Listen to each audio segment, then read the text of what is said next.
Welcome to the Michael Savage Podcast.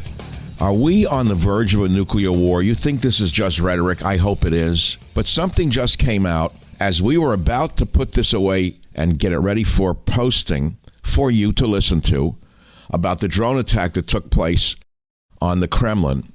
I received this from Colonel McGinnis just this morning, and he said this to my producer, Karen.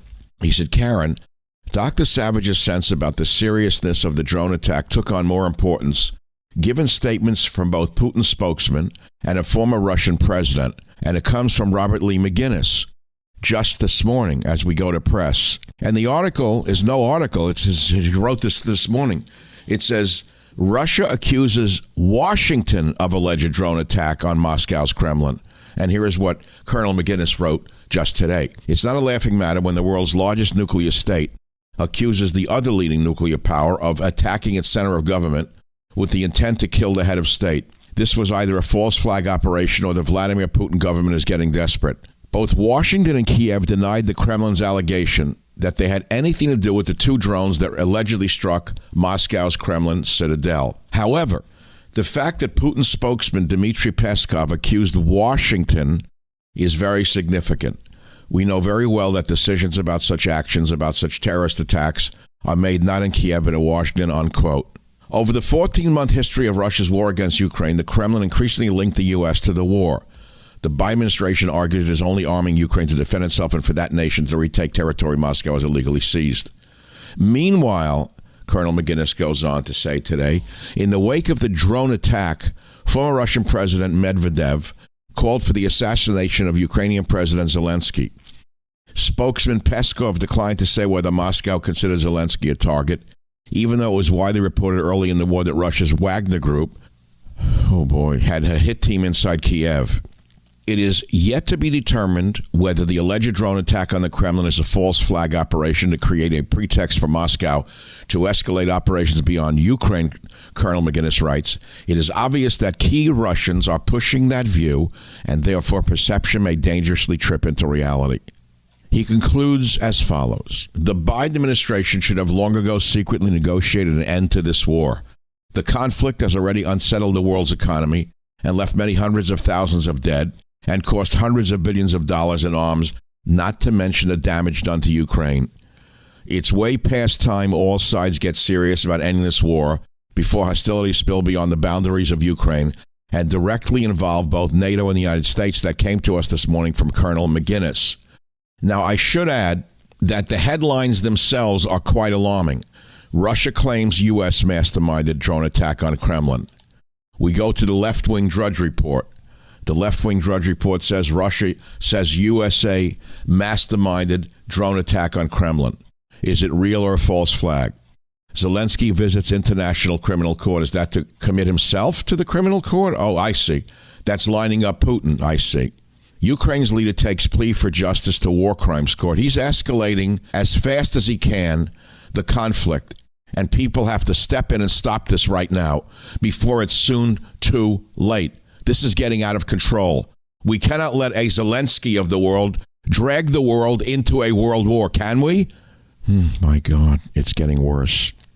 You know, my worst fear here, and I know this is a little off the track, but I believe that Israel could be dragged into this situation in another false flag operation.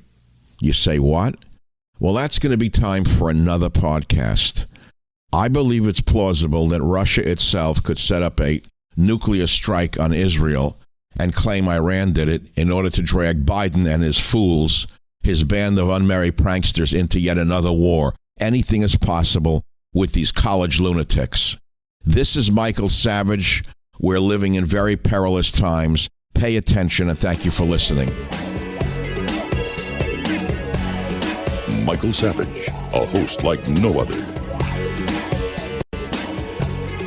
All right, folks, welcome back to the Michael Savage Podcast. Big story. Russia threatens nuclear retaliation after accusing Ukraine of trying to assassinate Putin with drone strikes on Kremlin. Okay, so we've all heard the theories.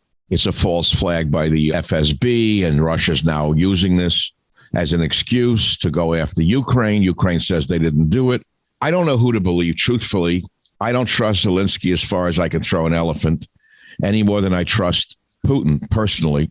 I'm reading a novel by Jack Carr called Only the Dead. Colonel, are you aware of Jack Carr's novels by any chance? I've heard his name. I have not read one of his novels. He's a former 20-year Special Force, a great novelist, but in it, called Only the Dead, which isn't out yet, he writes things about the Russia-Ukraine war. The book isn't even out yet. That seems so appropriate. So I'm going to read something to you here because it's related to what we're talking about. And it's Russians talking amongst themselves as fictionalized by Jack Carr.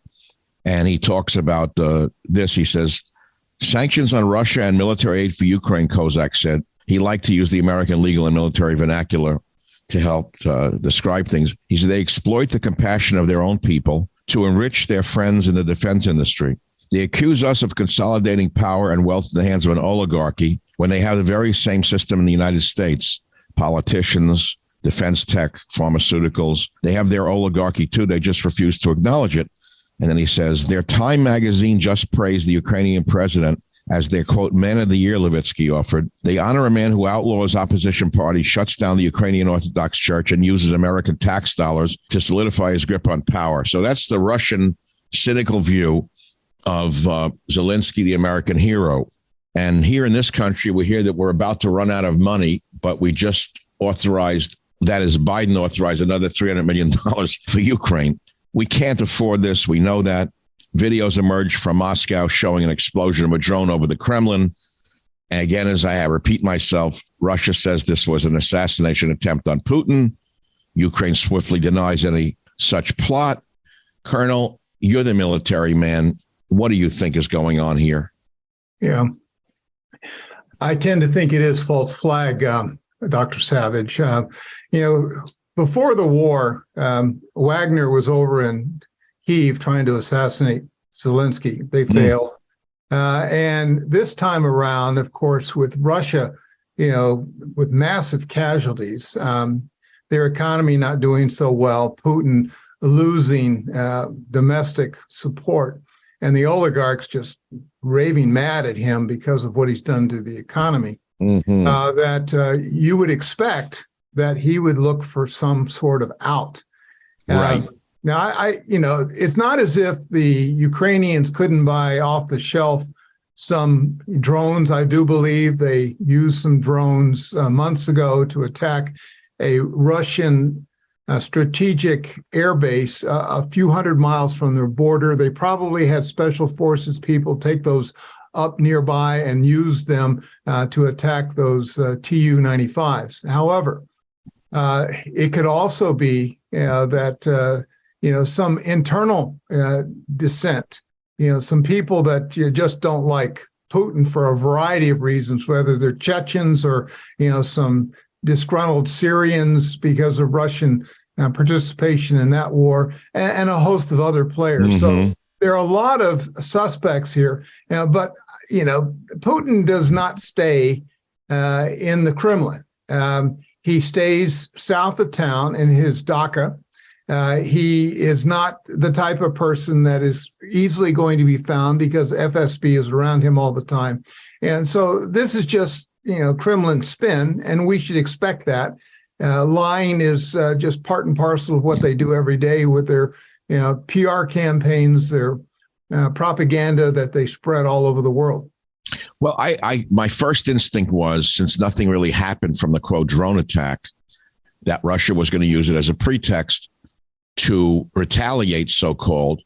And now they've escalated the retaliatory threat, saying nuclear retaliation, accusing Ukraine of trying to assassinate Putin with drone strikes. So they're justifying what they're about to do, which leads us to the next question, Colonel, which is, will they use tactical nukes as we have been fearing all along, or they don't even have to, according to the weapons that we see being used? They could do a lot of damage with conventional bombs, couldn't they? Yeah. Well, I argued in a piece that I think Western Journal published it last year that, Putin has very few scruples about using tactical nuclear weapons. Now, there's some fallback, obviously, internal within Ukraine, should that happen, because he creates some no-go zones and the like. And of course, Biden and company would shake their hands and, cry out and say that this is inhumane. But, that's just the nature of what Putin would do. I don't think that, the posturing that he's done already, he threatened in March of 2021 that he would do this. He threatened again twice subsequently to that. You mean Putin has been threatening over and over again? It's like the wolf keeps crying. And everyone's saying, "What is this? What happened to this great Russian military offensive that we all heard was coming this winter? It never happened." Yeah, well, the Russian analysts at various intelligence agencies, really failed their bosses.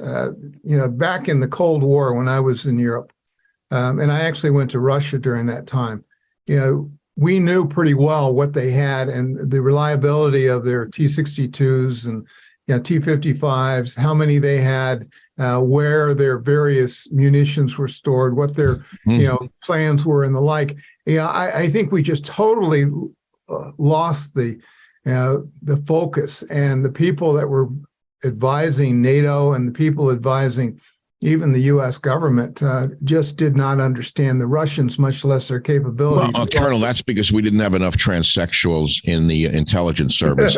Okay. But now that we're there, now that the U.S. Navy is using I guess it's a transsexual as a recruiting agent, meaning a picture of it, and they're wondering why the recruitments are down. Maybe that will solve the problem. But I'm being overly and boringly, badly sarcastic. Well, that Michael, that is part of the problem with the Army's not going to make its numbers this year either. And I looked at what they were saying, the secretary and the chief of staff, and I know some of these people, and they're making all sorts of excuses. The reality is, there is a segment of our population that doesn't like the direction of the military and how it's become woke. Now, there are other issues that involve standards. People are too fat in this country. They have all sorts of criminal backgrounds. So the population that we can draw from is dwindling. So it'll be like the Wagner Group. We'll have to recruit from the prisons. Colonel. Well, the Wagner Group, makes a lot of money, and they, in fact, they've been in Sudan here of late, creating problems, obviously, between the two generals that are likely to carry on this civil war. But they're all over the world, and they are making good money. But Colonel, we've come off two very embarrassing defeats as a military power.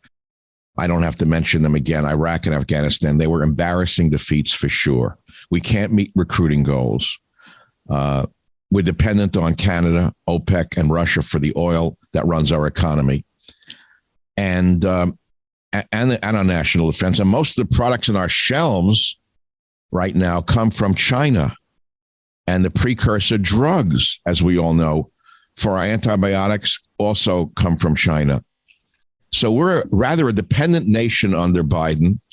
This is going on. And instead of stepping in and trying to stop it, we're adding fuel to the fire and getting back to the drone attack on the Kremlin. Former Russian President Dmitry Medvedev, now a top Putin security official, just called for the elimination of Zelensky. Here's what he said. Chillingly, he said, after today's terrorist attack, there are no options left except for the physical elimination of Zelensky and his cabal. He said it is not even needed to sign an act of unconditional surrender. So it's a pretext for war from the pro-militant, the very militant side of the Russian Federation, right? I mean, that's what we're seeing here. Oh, yeah. Well, Medvedev is, of course, he was a president at one point, and he is a big fan of, based on his statements, of using nuclear weapons. So I'm not surprised. In this mix, though, and this is important, that here this past week, President Xi talked to Zelensky. I suppose weeks after when many of us thought that he should have. And it really looks pro forma. I don't think they're going to go anywhere. But Zelensky swiped it away like he was a fly. I was shocked. Yeah, that little tiny Zelensky would dismiss great China as insignificant. I couldn't believe what I was listening to. Yeah, it should have got more press. It didn't. And Of course not. They were interested in other important topics. well, this is, Xi will not be dismissed easily. If you do what Zelensky did, there will be retribution, and he may, turn around and help Putin more, just to put Zelensky in his place. So, yeah, it's Zelensky and company. They're up in the Nordic lands, Finland today, asking for more help and more munitions. They really emptied their arsenals this winter, and now they're begging for 155 munitions and air defense systems and the like. And of course, a lot of the NATO countries are going to be accommodating. The Nordics, I think, because they've had a lot of rough times with the Russians, are likely to step up to the plate, especially now that Finland is a NATO member. And of course, Sweden is likely, after Turkey decides that it's finally going to acquiesce and approve its membership in NATO. So you have a host of things going on, but the Ukrainians aren't afraid of asking for things, and they're likely to get them. The Savage Nation. It's Savage on Demand. Pro-Putin Just Russia party leader Sergei Mironov, another name that's popping up, said this is the very real casus belli, a pretext for war. Yep. He urged the liquidation of Ukraine's terrorist top brass. I'm quoting now. We have something to hit their bunkers with, unquote. Senior politician Alexei Zhuravlev urged, quote, it is necessary to target the center of Kiev, destroy the president's office, destroy to the ground the Ukrainian parliament, the general staff, and the buildings housing the Ukrainian special services. MP Mikhail Sheremet said it's time to launch a missile strike on Zelensky's residence in Kiev. So it looks to me like they're getting ready to do something. I don't see how many times, Colonel, they can cry wolf and do nothing. What do you think?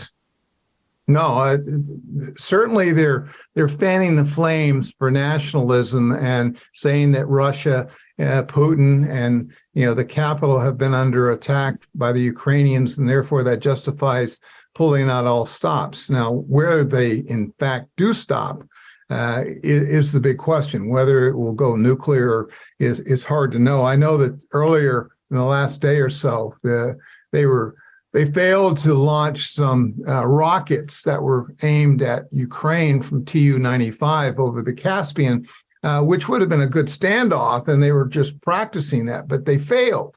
And, the technology that the Russians are bringing to the fight is very disappointing for those that were thinking that the Russians were going to do much, much better 2 years ago, and now they're falling flat. Now, that didn't mean the Chinese won't step up and assist, but they're running out of ammunition and goodwill at home. And so Putin is resorting to, perhaps some desperation here and creating these false flags. If they really were a couple drones that landed near the flag on top of the Kremlin, then they had to produce the evidence. It's interesting that just a couple of days ago, the mayor of Moscow banned all drone flying in the Russian capital, saying it hurts law enforcement. Well, it could well be that this was an orchestrated strike by, allies of Putin to create this situation so that, he could further call up more for his conscription aims in Ukraine, and also, just seal down any dissent that might be across that nation, because the dissent is real. It may not be as public as many of us would expect, but if you speak up in that culture, you're ending up in some sort of gulag somewhere. Well, we are getting the same thing. We wind up in the gulag of Twitter or Facebook if we speak up, but that's nothing compared to winding up in a sealed site somewhere in a dark cell. Meanwhile, Ukraine has been suspected of being behind a wave of kamikaze drone strikes on other Russian targets, including an oil depot and a military airfield. They attacked a headquarters of the FSB spy service and a train, again, believed to be the work of Zelensky's forces. People don't even know this, but the first attack sent smoke thousands of feet into the air near to Putin's prized bridge linking Russia's Crimea. The attack is the latest in a rising tide of apparent strikes by Ukraine on Russian territory in the war between the two countries. Another attack was a mass drone attack on a Russian military air base in the Bryansk region. 2 drones were shot down using small arms, but 2 exploded on the airfield, with one damaging a giant Ruslan AN-124 transport plane, putting it out of service. In another attack, a blast rocked a secret training base of the FSB security service near Simferopol, the capital of Crimea. And this goes on. And a freight train made up of 20 oil tanker carriages derailed, also in the Bryansk region. The second track explosion in two days. Days after Ukrainian forces were believed to have hit an oil depot in Crimea itself. And by the way, I should mention to my listeners, if they don't know it already, Ukrainian drones have already crashed near Moscow, while Kiev has been suspected of being behind sabotage attacks carried out near the city on shopping malls as well as energy facilities in Russia. So now we're reading that Kiev plotted an attack on Moscow to mark the first anniversary of Russia's invasion, leaked spy documents have revealed. But these strikes were called off after the United States intervened and warned Kiev its plan could lead to a nuclear war. Well, Kiev is saying they didn't do it. Russia says they did do it. I think that at this point, Russia or Putin has cried wolf too many times, not only for the world to see, but for his own people to see. Colonel, don't you? Yeah, I do. Now, if Ukraine does have drones, they have a variety of drones they get from a host of sources, some of which they don't acknowledge. And so they're going to deploy those drones to the strategic interest. And so I'm not making any news. I'm just saying that, if I were in their situation and I knew that there was a train coming from, somewhere in Russia with ammunition, I'd try to blow it up. If there were people that were, involved in planning to kill Ukrainians, I'd probably try to blow it up. So, Crimea is right there. And so the drone ranges are not that long, but it wouldn't be hard for special ops people to target those and destroy and really undermine what's going on in Crimea. So, none of this is surprising. This is what you expect in a war, and Yes. both sides have taken tremendous casualties. And now Putin, I think, will use whatever necessary. If this is a fabricated false flag operation, then he'll just step it up. But he is literally running out of certain types of munitions to do what he's been doing for the last 14 months. So That's Putin's running out of munitions. right. And as long as the West continues to supply Zelensky, which it appears to be the case, then he actually might be able to outgun the Russians unless the Chinese step in and begin to pour in more munitions. And we haven't seen in the open press any indication of that. The Savage Nation. It's savage, uncut, unfiltered, and raw. Well, but we're a nation in decline in many ways under Biden. Everybody knows that. And whether it's on the streets of the cities of this country, where major stores are pulling out of San Francisco, New York, Chicago because of street crime.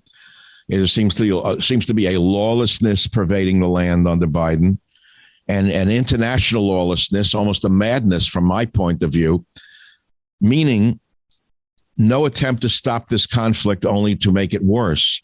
No attempt to seek a resolution, only to make it worse. No advice from the president of the two sides getting together, only killing each other, more of them. So let's say we hear 100,000 on one side were killed and 50,000 or 75,000 on the other.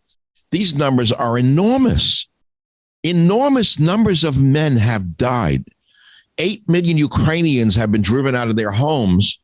And this administration has not sought to end this conflict. Why do you think that is? I mean, I've read that the theory here is to deplete Russia militarily, wear them down through a war of attrition. But now Russia's threatening nuclear retaliation. It may be the only thing they have left. What do you think? Well, it's certainly the only reliable thing they may have left. Now, they have, 6,500 and warheads, some of which can't be used. Right. They're atrophied. But they are equipping some tactical nuke missiles in Belarus, and they have other that are forward What is a tactical nuke? We hear the word tactical 10 nuke. 10 kiloton nuclear round would probably make a hole, 500 meters, and then the radiation would go out about 10 kilometers. So it's going to make a pretty sad place. It's 10 kilometers from the site of explosion. Right. It's some contamination. So how much bigger is that than the bombs Hiroshima? dropped? Hiroshima. Yeah, it's Nagasaki.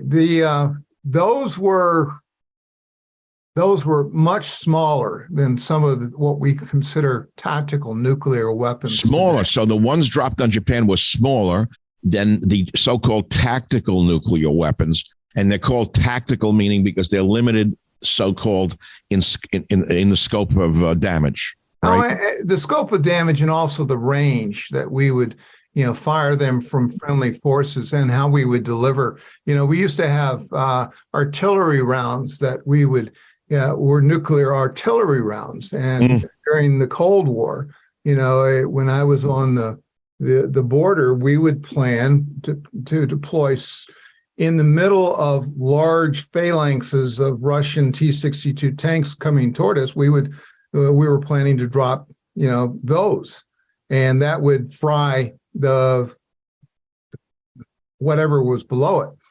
Now, you have a host of these types of weapons that can be either dropped through ballistic missiles, artillery, or craters, waiting for some element of a unit to go across a particular point and then detonate it.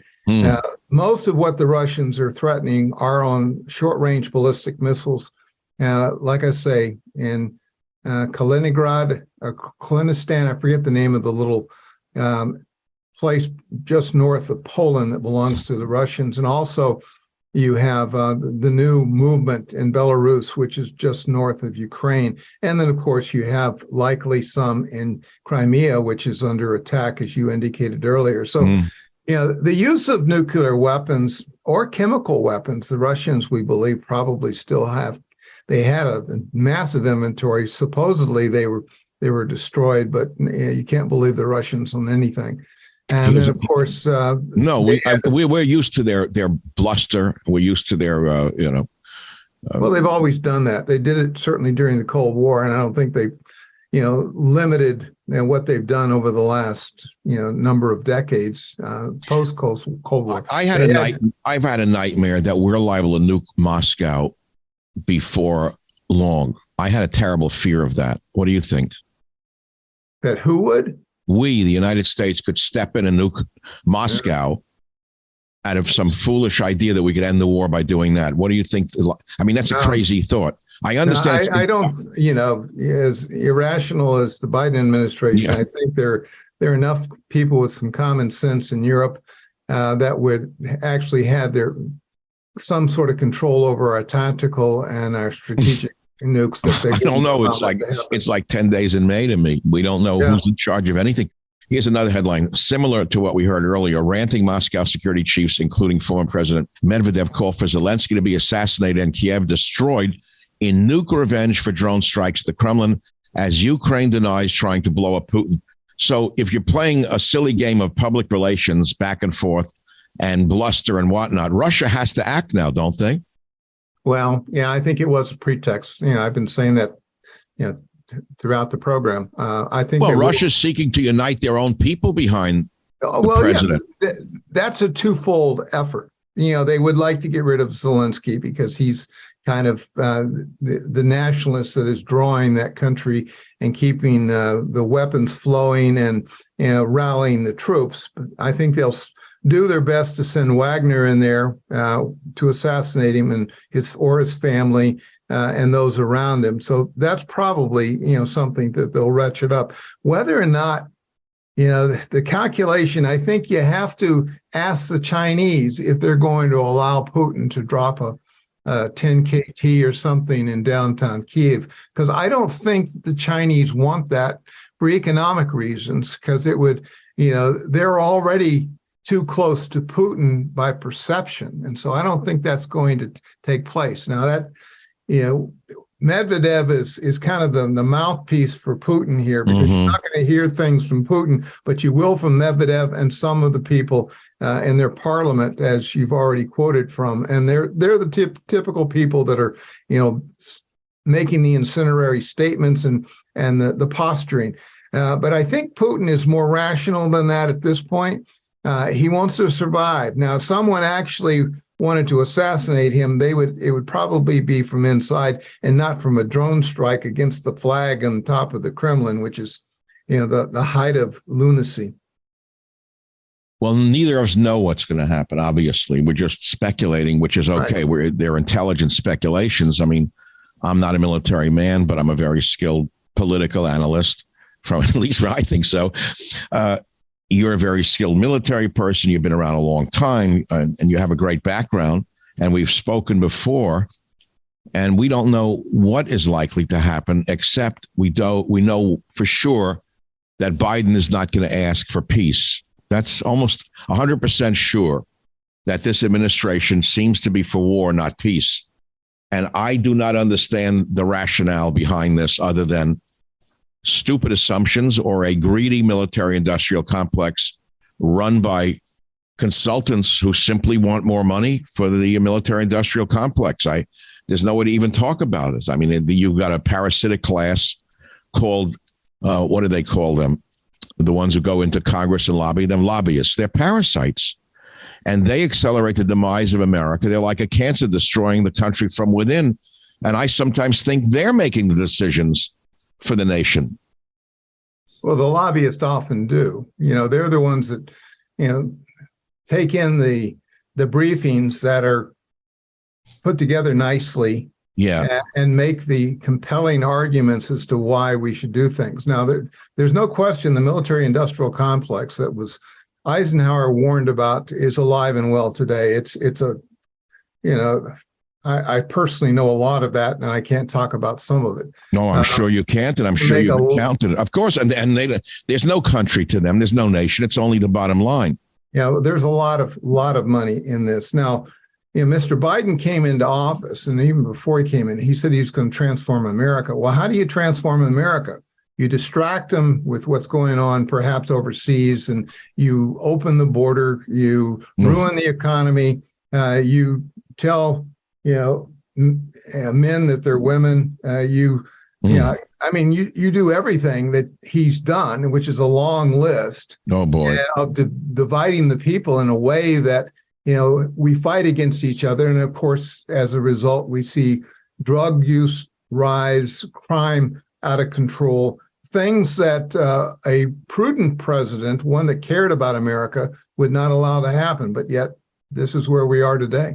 What worries me the most of all the terrible things that are going on is the censorship issue. When I read this morning, and it was shocking for me to even see this, I put it on my website, and it should be much more widely read. Not the U.S. Navy hiring an active duty drag queen to be the face of the recruitment drive. That's bad enough. It's insanity. But listen to this. FBI assists Ukraine in fighting, quote, disinformation on Facebook. I was shocked to read this. A report by Li Feng, a former journalist for The Intercept, states that the FBI is pressuring Facebook and other social media platforms to censor, quote, disinformation at the behest of Ukrainian officials, even when the information is not false. And they went then to a spokesperson for Ukraine, and she said, once we have a trace of evidence of disinformation campaigns via Facebook or other resources that are from the U.S., we pass this information to the FBI along with writing directly to Facebook, said Ilya Vityuk, head of the Department of Cyber Information Security in the Security Service of Ukraine. Colonel, listen to the rest of this. When people ask me, how do you differentiate whether it is fake or true? Indeed, it is very difficult in such an informational flow, said Vityuk. She says, everything that is against our country, consider it a fake, even if it's not. Right now, for our victory, it is important to have that kind of understanding, not to be fooled. So in other words, anyone who criticizes Ukraine is now considered disseminating disinformation, and the FBI comes after them or shuts it down. This is frightening. And if this is what the result of this backing of Ukraine results in, Colonel, then we've lost everything. Home of borders, language, culture, the Savage Nation. I have to throw this in now. Truman, great president. Many people consider him a great president. And he said this about censorship.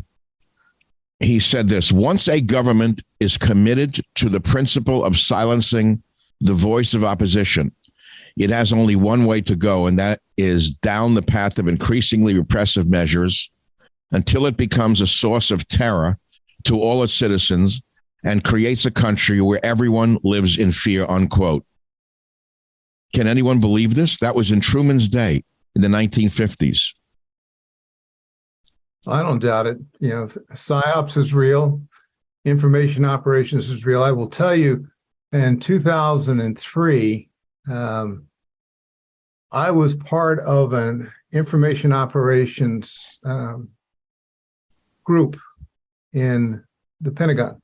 And we saw how we were how the administration and the military was using information operations about Iraq. Now, meanwhile, the Bush administration, and this, I go into great detail in my new book coming out this summer. What's the title? Divided We Stand. Divided We Stand. Terrible. Yeah. Well, and I was directly involved in things with the Bush administration and with Secretary Rumsfeld. So I know firsthand what I talk about in here about how the American people were manipulated. And are they doing it now? No doubt. Wait, you're saying manipulated in the Bush period? Oh, yes. With the idea of various weapons that didn't exist, that kind of thing? Yeah, weapons of mass destruction. They didn't exist. We knew it. I knew it. And because of my Iraqi friends that, you know, I don't want to go into a lot of detail because the book's coming out, but I know with certitude, you know, the things that I write in there about what the Bush administration did and how they got. So all administrations deceive their citizens. It's been going on probably since ancient times. Yeah. And so there's nothing new under the sun with regard to governments deceiving the citizenry. No. Which brings us right back to today, which is this drone attack. Okay. So Moscow says Putin survives assassination attempt with a drone attack on the Kremlin, to bring it all back to the beginning. No evidence was provided. There are inconsistencies in the story. Ukraine denies involvement. So that could be the Russian government lying to their own people and to the world. And then we have Ukraine lying to their own people, closing down opposition parties, closing down the Ukrainian Orthodox Church. Governments lie. They control their citizenry. How does this stop, Colonel? Does it ever? You're an experienced man. Does it stop before there's a devastating nuclear weapon used? Well, that's obviously the primary concern. You know, if someone doesn't take out Putin through real assassination and cooler heads, you know, prevail in Moscow, and he is further cornered by his own people as well as by, you know, the international media. And if Xi doesn't step in, and because I never forget about Xi. Xi's the world strongman today, and he does have, you know, literally, I think he has Putin by the testicles, and he will squeeze if he needs to, because, you know, he's buying all the excess energy. He's selling, you know, Putin what he absolutely has to have. And he has other mechanisms that Putin cannot afford to ignore. So, you know, if Xi wanted this war to end, he could end it tomorrow. Wait, how could he do that? Well, he could provide Putin a set of circumstances that if he doesn't abide by what Xi says, which, you know, certainly could, you know, cut off his economic tether that he has. He could, you know, cut off a whole host of other things that he has provided Putin that we're aware of, but we don't talk about. You mean China could pressure Putin by cutting off various supplies? But how do they pressure Ukraine to come to the bargaining table? Well, that's the different proposition. You know, I think if Putin were to say, look, he's going to pull back his troops to a certain line, maybe the Donbass, maybe he would even, you know, move them out of the Donbass, which would, of course, you know, be something Zelensky wants, and then say, no, we want a ceasefire. I think that much of the Germans certainly would, the French with Macron just back from China would, so as a result, you've got a major bloc within NATO that would say, no, we need to put the brakes on the continuous supply to Ukraine. So if you do that, Zelensky's going to hesitate. And if Putin says no more, then I can see that there's an end in sight. Now, will the U.S. continue to push things forward? Well, I believe that Mr. Biden, needs this distraction, so he'll continue to feed the monster. Right, that's what I'm afraid of. Which is the problem. And so Xi would have to, and I think Xi could do this, is to call up Biden and say, look, stop. Because it's not helping us economically. And Xi is more concerned about his own economy than he could care less about the Ukrainians or the Russians dying. He just wants to get things back so that he can go about his long-term ambitions of being more in charge of what's going on in the international arena. Well, here's the last question, which troubles me. If this drone attack on the roof of the Kremlin was an act of the Russians themselves, why would they want to make themselves look vulnerable? What would motivate them to cause such alarm to the citizens of Moscow? How do they benefit by that? Well, he could ratchet up conscription. He could appeal that, this is an attack against the Russian people, and therefore they need to, back up whatever Putin tells them that is necessary. So it's about nationalism. It's about circling the flag and defending the homeland. And he's already painted Ukraine as a NATO member and the U.S. as the adversary here, and just using Zelensky as the puppet. And so, it's a pretty easy thing to manipulate. He already controls his press almost like, back in the Cold War era. And we already know that. So, they really sanction the internet. Unless you have some way of going around their firewalls, you're not going to know what's going on outside the country anymore. It's really being tightened down, and public dissent is not allowed. So it's all about,